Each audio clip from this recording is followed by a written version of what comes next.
Hello guys, welcome to my channel. Today we are going to see how to get this PC icon on your Windows 10 or Windows 11 desktop. I'll show you guys how to get it. You just need to right click on the desktop blank area and select personalize.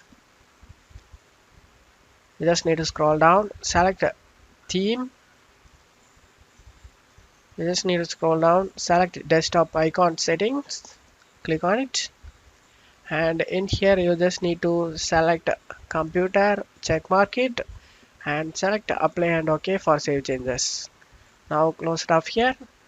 Now you can able to see this PC icon in your desktop guys. I hope this video helped you guys. If the video helped you, don't forget to leave a like guys. You can also subscribe me and support me guys. Thank you.